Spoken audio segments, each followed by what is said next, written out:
लसो जति पनि मेरा यो योगफलका भिडियोहरू हेरिरहनुभएका सम्पूर्ण धर्म मित्रगण दर्शक वृन्दहरूमा म लामा सङ्घको तर्फबाट प्रसिद्धि लेख भन्दै फेरि पनि म हजुरहरू समक्ष 2 दिनको योगफलको भिडियोहरू लिएर उपस्थित भइसकेको छु।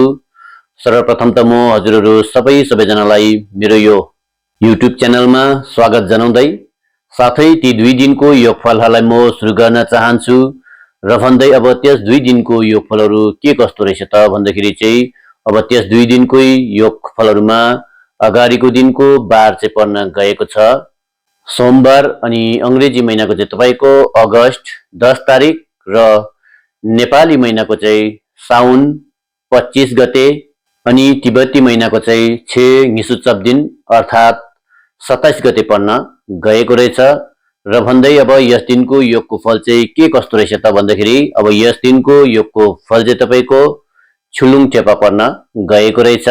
अब छुलुङ ठेपा भन्नाले चाहिँ के कस्तो योग हो त भन्दाखेरि छु भन्नाले चाहिँ जल अनि लुङ भन्नाले चाहिँ वायु, जल र वायुको योग पर्न गएको छ अनि यस योगलाई चाहिँ हामीले अनानुकूल योग भनेर भन्ने गर्दछौं।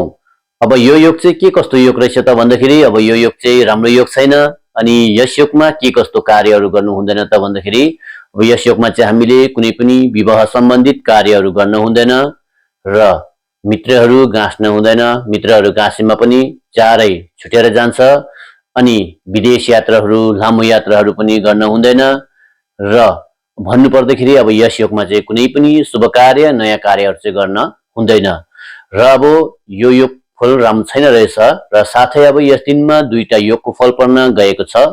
अब अर्को योगको फल चाहिँ के कस्तो रहेछ त अनि कति बजेदेखि रहेछ त भनेर हेर्नु पर्दाखेरि अब अर्को योगको फल चाहिँ तपाईको बिहानको 8 बजेर 12 मिनेटदेखि चाहिँ छुङ्गी ठेपा पर्न गएको रहेछ। अब छुङ्गी ठेपा भन्नाले चाहिँ के कस्तो योग हो त भन्दाखेरि अब छु भन्नाले चाहिँ जल अनि ङी भन्नाले चाहिँ 2, जल 2 को योग पर्न गएको छ अनि यस योगलाई चाहिँ हामीले अमृत योग भनेर भन्ने गर्दछौं। अब यो योग चाहिँ के कस्तो योग रहेछ त भन्दाखेरि अब यो योग चाहिँ एकदमै राम्रो योग हो र अब बिहानको 8 बजेर 12 मिनेटदेखिको उताको योगको फल चाहिँ एकदमै राम्रो छ र यस योगमा चाहिँ के कस्तो कार्यहरू गर्न हुन्छ त भन्दाखेरि चाहिँ अब यस योगमा चाहिँ हामीले विवाह सम्बन्धित कुनै पनि कार्यहरू गर्नको निम्ति एकदमै राम्रो मानिन्छ, व्यापार सम्बन्धित कुनै पनि कार्यहरू गर्नको निम्ति पनि राम्रो मानिन्छ, नयाँ खेतीपातीहरू बर बिरुवाहरू लाउनको निम्ति पनि राम्रो मानिन्छ र यसै योग पारेर सरसफाई अभियानहरू गर्नको निम्ति पनि एकदमै राम्रो योग मानिन्छ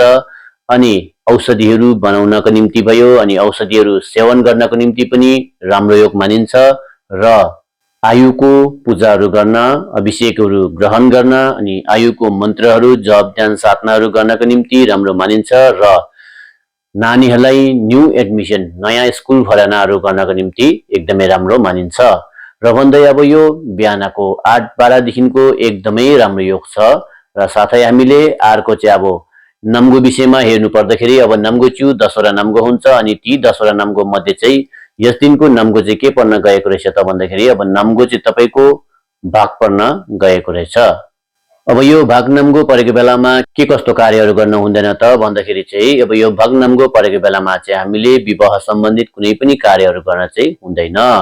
अब अघिको यो 8-12 देखिको यताको राम्रो योगफलमा पनि अमृत योगफलमा पनि विवाह सम्बन्धित कार्यहरू गर्नको निम्ति राम्रो थियो तर नम्गोलाई हेर्दाखेरि अब नम्गो च्युमा चाहिँ 10वटा नम्गो भित्रमा यस दिनको नम्गो चाहिँ भाग पर्न गएको रहेछ अनि त्यसले गर्दाखेरि विवाह सम्बन्धित कुनै पनि कार्यहरू चाहिँ गर्न हुँदैन र भन्दै अब अर्को चाहिँ अब यस दिनको यो ल्हासा सोक्सा अनि शेषा बारेमा हेर्नु पर्दाखेरि अब ल्हासा भनेर कुनै पनि शुभ कार्य नयाँ कार्यहरू गर्न हुने बार हो, सोक्सा भनेर धर्मको कार्यहरू दान पुण्यहरू पूजापाठहरू सप्तनहरू गर्न हुने अनि शेषा भन्नाले चाहिँ अब कुनै पनि शुभ कार्य नयाँ कार्यहरू थाल्न अथवा गर्न नहुने है।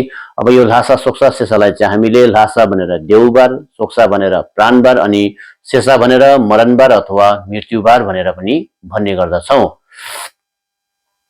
अब यो ल्हासा सोक्सा शेषा आफ्नो लोको आफ्नो बारमा परेको हुन्छ त्यसैले गर्दाखेरि अब यो सोमबारको दिन चाहिँ कुन लोको पर्न गएको रहेछ त भन्दाखेरि चाहिँ अब खिलो कुकुर वर्गको चाहिँ ल्हासा पर्न गएको छ अनि अर्को चाहिँ भेना वर्ग लुक्लोको चाहिँ सोक्सा पर्न गएको छ।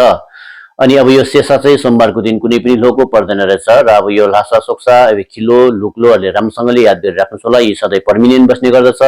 र भन्दै अब अर्को चाहिँ यस दिनको पाहुनापातहरू जाने विषयमा हेर्नु पर्दाखेरि अब यस दिनमा पाहुनापातहरू जान परिहालेमा कुन चाहिँ दिशा पारेर जाँदाखेरि राम्रो हुन्छ त भन्दाखेरि चाहिँ अब यस दिनमा पाहुनापातहरू गहनु परेमा चाहिँ पूर्व दिशा अनि दक्षिण दिशा पारेर जानुभयो भने राम्रो हुने रहेछ। र भन्दै अब यस दिनमा हजुरहरू पाहुनापातहरू गहनु परेमा यी दुईटा दिशा पारेर जान सक्नुहुनेछ। भन्दै अर्को चाहिँ यस दिनको कपालहरू काट्ने विषयमा हेर्नु पर्दाखेरि अब यस दिनमा कपालहरू काट्न हुन्छ कि हुँदैन त भन्दाखेरि चाहिँ अब यस दिनमा चाहिँ कपालहरू काट्न हुने रहेछ। कपालहरू काटिहाल्यो भने के हुन्छ त भन्दाखेरि चाहिँ यस दिनमा कपालहरू काटिहाल्यो भने चाहिँ कुशल कार्यहरू वृद्धि हुन्छ भनेर बताएको छ। र अब यस दिनमा हजुरहरूले कपालहरू काट्न सक्नुहुन्छ है, काट्ने दिन राम्रो रहेछ। भन्दा अन्तमा यस दिनको समयबारे हेर्नु पर्दाखेरि कुनै पनि कार्यहरू गर्नको निम्ति समयलाई हेर्न धेरै जरुरी पर्दछ। समय मात्र नभएर शुभ समयलाई हेर्न एकदमै जरुरी पर्दछ। त्यसै कारणले गर्दाखेरि अब यस दिनको कुनै पनि कार्यहरू गर्नको निम्ति समय चाहिँ तपाईको बिहानको 7 बजेको राम्रो रहेछ, दिनमा 2 बजेको राम्रो छ अनि रात्रिमा 11 बजेको राम्रो छ। अब यी तीनवटा समयहरू राम्रो छ। हजुरहरूले कुनै पनि कार्यहरू गर्नु परेमा यी समयहरूलाई हेरेर गर्न सक्नुहुनेछ। भन्दै अब यस दिनको योगको फल चाहिँ यति नै रहेछ। र साथै हामीले अर्को दिनको योगफललाई हेर्नु पर्दाखेरि अब अर्को दिनको बार चाहिँ पर्न गएको छ मंगलबार अनि अंग्रेजी महिनाको चाहिँ तपाईको अगस्त 11 तारिक र नेपाली महिनाको चाहिँ साउन 26 गते अनि तिब्बती महिनाको चाहिँ 6 मिसुचगो अर्थात 29 गते पर्न गएको छ। यो भन्दा अगाडिको अब है सोमबारको योगमा चाहिँ तपाईको तिब्बती महिनाको 6 मिसुचब दिन 27 गते थियो र मंगलबारको दिन चाहिँ 29 गते रहेछ। अब बीचमा 28 गते त भनेन त अथवा मिस्टेक भयो कि भन्नुहुन्छ होला है। तर अब मैले हजुरहरूलाई धेरै अगाडिदेखि बताएर आएको छु, हाम्रो यो छेलक भन्ने हुन्छ है, कोही बेला अब डबल परेको हुन्छ, कोही बेला मिस्ड भएको हराएको हुन्छ है। त्यसै कारणले गर्दाखेरि अब यो तिब्बती महिनाको छेङसुचागे 28 गते चाहिँ छैन रहेछ है। अनि त्यसैले गर्दाखेरि अब यो 27 गतेदेखि एकैचोटी 29 गते छ। अब यो 29 गतेलाई चाहिँ हामीले धर्मपाला डे भनेर पनि, महाकालको तिथि भनेर सुङमाहरूको है धर्मपालाहरूको दिन अथवा तिथि भनेर पनि मान्ने गर्दछौं। अब यो 29 गतेको दिनमा चाहिँ अनि हामीले सोल्खाहरू गर्नको निम्ति एकदमै राम्रो मानिन्छ है। धर्मपालाहरूको है सुङमाहरूको पूजाहरू गर्नको निम्ति राम्रो मानिन्छ। र मन्साउने कार्यहरू जस्तै अब ग्यासीको पूजाहरू गर्छौं है, मन्साउने पूजाहरू यस्ता पूजाहरू गर्नको निम्ति पनि राम्रो मानिन्छ। दोखपाहरू भनौं है, स्वरहरू दोखपाहरू गर्नको निम्ति पनि राम्रो मानिन्छ। र भन्दै अब यस दिनको यो योगफल चाहिँ के कस्तो परेको रहेछ त भनेर हेर्नु पर्दाखेरि अब यस दिनको योगको फल चाहिँ तपाईको मेलुङ ठेपा पर्न गएको छ। अब मेलुङ ठेपा भन्नाले चाहिँ के कस्तो योग हो त भन्दाखेरि मे भन्नाले चाहिँ अग्नि अनि लुङ भन्नाले चाहिँ वायु, अग्नि र वायुको योग पर्न गएको छ। अनि यस योगलाई चाहिँ हामीले बलयुक्त योग भनेर भन्ने गर्दछौं। अनि अब यो योग चाहिँ के कस्तो योग रहेछ त भन्दाखेरि अब यो योग चाहिँ राम्रो योग छ है। र यस योगमा के कस्तो कार्यहरू गर्नुहुन्छ त भन्दाखेरि चाहिँ अब यस योगमा चाहिँ हामीले सुङमाको है धर्मपालाहरूको पूजाहरू गर्न, सोल्खाहरू गर्नको निम्ति एकदमै राम्रो मानिन्छ। र अब यो दिन चाहिँ तपाईको अब छिङसुगु भनेर है अघिको 29 गते धर्मपालाहरूको तिथि पनि परेको छ र योगको फलमा पनि अनि सुङमाहरूको सोल्खाहरू गर्नको निम्ति एकदमै राम्रो योग पनि परेको छ। अब यस दिनमा हामीले सोल्खाहरू गर्न, ग्यासीको पूजाहरू गर्न हैन, दोक्पाहरू मनसै मुन्सीहरू गर्ने यस्तो पूजाहरू गर्नको निम्ति एकदमै राम्रो मानिन्छ। र भन्दै अब यस योगमा चाहिँ हामीले कतिले अब कुलहरू बुझाउने है पूजाहरू गर्छ है, कुलको पूजाहरू अब जस्तै फोला डालाहरूको साङहरू सोल्खाहरू भनौं न है। अब हामी बौद्ध धर्म मार्गीहरूले चाहिँ अब यो डाला साङहरू, डालाहरू, फोला डालाहरू पूजाहरू गर्छ है, साङहरू गर्छ, थाप्साङहरू गर्छ है, यस्तोहरू गर्नको निम्ति राम्रो मानिन्छ। अनि अन्य अरु सम्प्रदायहरूमा अब कुलको पूजाहरू भनेर गर्छन् त है। अनि यस्ता प्रकारका अब कुलको पूजाहरू गर्नको निम्ति पनि एकदमै राम्रो मानिँदो रहेछ है। र भन्दै अब अर्को चाहिँ इष्टदेवहरूको जप ध्यान साधनाहरू गर्न, पूजाहरू गर्न एकदमै राम्रो मानिन्छ। अब इष्टदेव भन्नाले मैले हजुरहरूलाई है पहिलादेखि नै जनाएर आइरहेको छु कि आफ्नो इष्टदेव हुन्छ, जन्मिन्दाको पनि इष्टदेव हुन्छ अनि मान्छेको मृत्यु हुँदाको पनि इष्टदेव हुन्छ है। अनि यसमा अब केमे मेवा भनेर है अनि पर्खा भनेर यस्तोहरूबाट हेर्ने हुन्छ। अनि लाकेल छुकेल भनेर अनि आफ्नो देव स्थापना गर्ने अनि आफ्नो पूजापाठहरू गर्नेहरू पनि हुन्छ है। अनि मेवाको माध्यमबाट पनि हेरिन्छ अनि पार्खाको माध्यमबाट पनि हेरिन्छ है। अब धेरै जस्तो चाहिँ अब हामीले मेवाको माध्यमबाट हेर्ने गर्दछ है। र अब जन्मिँदाको आफ्नो मेवा हुन्छ, अङ्क हुन्छ, अनि मर्दाको पनि बाक्मे भनेर अब त्यस सालमा परेको मेवाहरू हुन्छ है। अनि त्यस्तै गरी अब त्यो अब मैले हजुरहरूलाई पहिला भनेको छु है कि यो मैले हरेक भिडियोमा पनि भन्छु है कि मेवा सम्बन्धित है, पार्खा मेवाहरू सम्बन्धित बारे जानकारीको निम्ति हजुरहरूले मलाई कमेन्ट बक्समा कमेन्ट पनि गर्न सक्नुहुन्छ भनेर पनि म सधैँ नै भनेर आइरहेको छु है।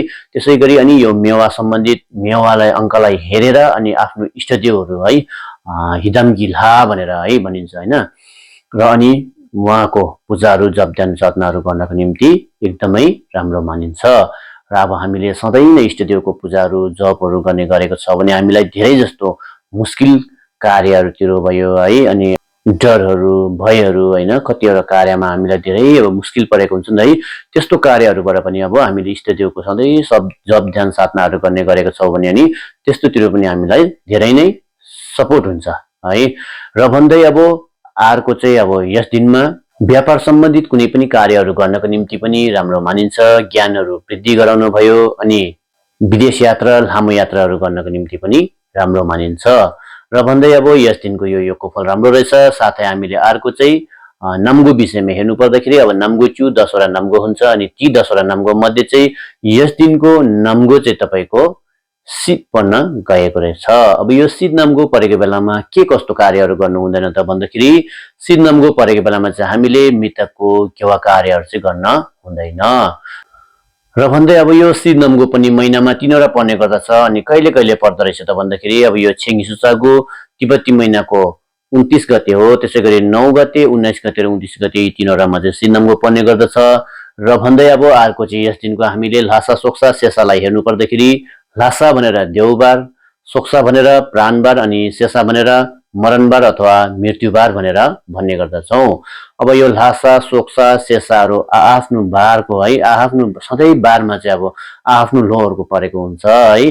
त्यसै गरी अब यो ल्हासा परेको बेलामा आफूले कुनै पनि शुभ कार्य नयाँ कार्यहरू थाल्न गर्नको निम्ति राम्रो मानिन्छ।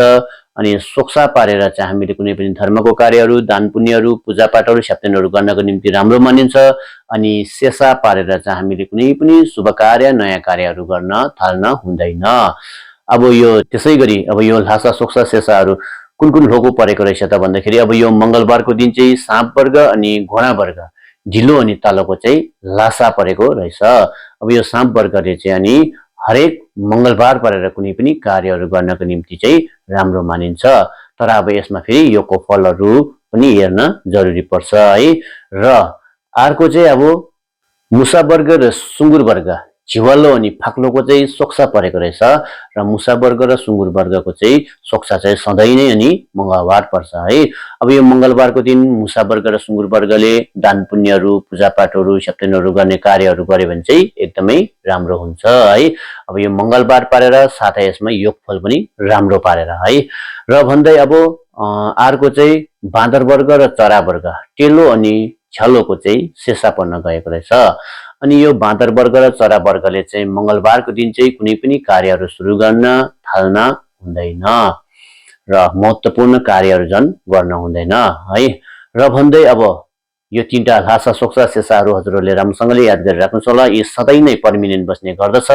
र भन्दै अब अर्को चाहिँ यस दिनको पौनापातहरू जाने विषयमा हेर्नु पर्दाखेरि अब यस दिनमा पौनापातहरू गर्नु परेमा कुन चाहिँ दिशा पारेर जाँदाखेरि राम्रो हुन्छ त भन्दाखेरि चाहिँ यस दिनमा चाहिँ पौनापात गइहाल्नु परेमा चाहिँ उत्तर दिशा पारेर जानुभयो भने राम्रो हुनेछ। र भन्दै अब हजुरहरू पौनापातहरू गर्नु परेमा यी उत्तर दिशा पारेर जान सक्नुहुनेछ। भन्दै अर्को चाहिँ यस दिनको कपालहरू काट्ने विषयमा हेर्नु पर्दाखेरि अब यस दिनमा कपालहरू काट्न हुन्छ कि हुँदैन त भन्दाखेरि चाहिँ यस दिनमा चाहिँ कपालहरू काट्न नहुने रहेछ। अब यस दिनमा कपालहरू काटिहाल्यो भने के हुन्छ त भन्दाखेरि अब यस दिनमा चाहिँ कपालहरू काटिहाल्यो भने चाहिँ सातोहरू जान सक्छ भनेर बताएको छ। र भन्दै अब यस दिनमा कपाल काट्ने दिन राम्रो छैन, हजुरहरूले नकाट्नुहोस् होला। भन्दै अन्तमा यस दिनको समयबारे हेर्नु पर्दाखेरि कुनै पनि कार्यहरू गर्नको निम्ति समयलाई हेर्न धेरै जरुरी पर्दछ।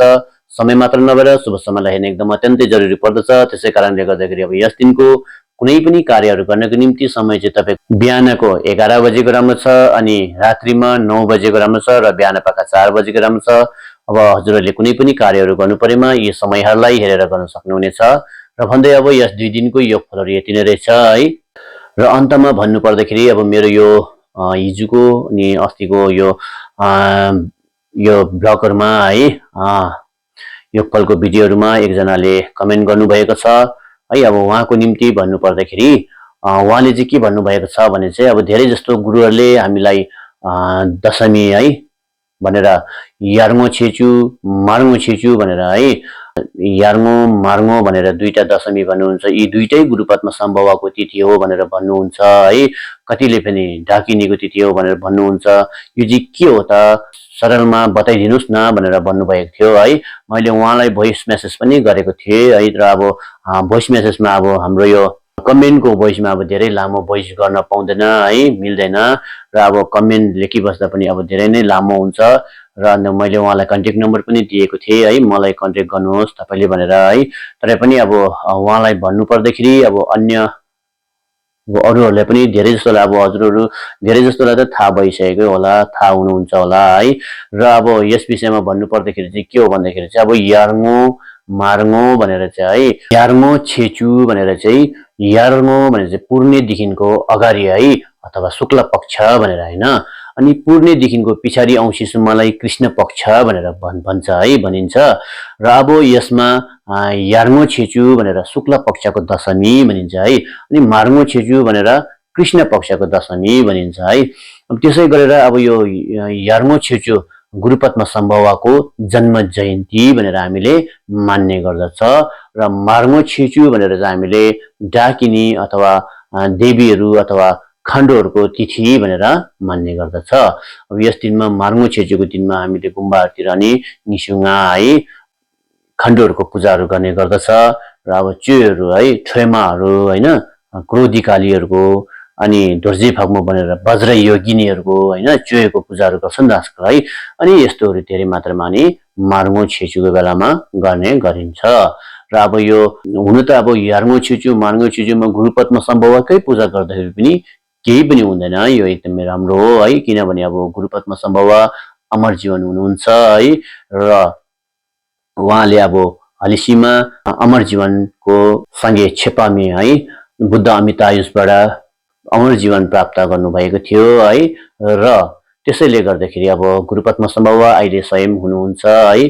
त्यसैले गर्दाखेरि अनि गुरुपद्म सम्भव आफैले पनि भन्नुभएको छ नि त है, यार्मो छेचु दिसुङ सुछुन भनेर हैन। अब शुक्ल पक्षको दशमीको दिन चाहिँ जसले मलाई सम्झिन्छ म स्वयं प्रकट भएको हुन्छु भनेर भन्नुभएको छ। अनि त्यसै कारणले गर्दाखेरि हामीले अनि यार्मो छेचु शुक्ल पक्षको दशमीमा चाहिँ गुरुजीको जन्म जयन्ती तिथि मान्ने गर्छौं। कृष्ण पक्षको दशमीमा चाहिँ हामीले खाण्डो ट्युसन भनेर है डाकिनीहरूको देवीहरूको खाण्डोहरूको पूजा गर्ने गर्छौं है। अब उहाँलाई भन्नु पर्दाखेरि चाहिँ अनि यो है र अब उहाँले सायद सधैँ नै हेर्नुहुन्छ कि हुँदैन मेरो भिडियो मलाई थाहा भएन है। अनि त्यस कमेन्टमा चाहिँ उहाँले लेख्नु भएको छ सायद सधैँ नै हेर्नुहुन्छ जस्तो पनि लाग्दैछ, किनभने 2-3 वटा कमेन्टहरू आएको जस्तो पनि लाग्छ उहाँको है। अनि उहाँलाई पनि अनि अन्य अरूलाई पनि थाहा नहुनेको निम्ति अनि यो मेरो सुझाव छ है। बस भन्दै अब यस 2 दिनको योगफलहरू यति नै रहेछ। अब म यो योगफलको भिडियोलाई यही नै समाप्त गर्न पनि चाहन्छु। फेरि पनि म हजुरहरू समक्ष हजुरहरूलाई जानकारी दिलाउनको निम्ति अर्को योगफलको भिडियो लिएर उपस्थित हुनेछु भन्दै र हजुरहरूले जे जति पनि हेर्नुहुँदैछ नयाँ हुनुहुन्छ भने मेरो यो च्यानललाई सब्स्क्राइबहरू गरिदिनुहोस् होला। जतिजनाले हेर्नुहुँदैछ जतिजना हेर्नुहुनेवालाहरू हुनुहुन्छ सबैजनाले लाइकहरू अनि सेयरहरू पनि गरिदिनुहोस् होला, ताकि अन्य हजुरहरूले यो सेयर लाइकहरू गरेको कारणले गर्दाखेरि अन्य सबैजनाले यस विषयमा जान्न सकोस् बुझ्न सकोस् है, घरै बसेर सरल तरिकाले भन्ने हेतुले। र भन्दै अब हजुरहरूलाई यो लासा सोक्सा शेषा मेवा पर्खा खाम लो इष्टदेवहरू बारे जानकारीको निम्ति हजुरहरूले मलाई कमेन्ट बक्समा कमेन्ट गर्न सक्नुहुनेछ। म हजुरहरूलाई कमेन्ट मार्फत उत्तर दिने प्रयास गर्नेछु भन्दै आज चाहिँ म यहीँबाट हजुरहरू समक्ष बिदा पनि लिन चाहन्छु। लासो थुजी छे।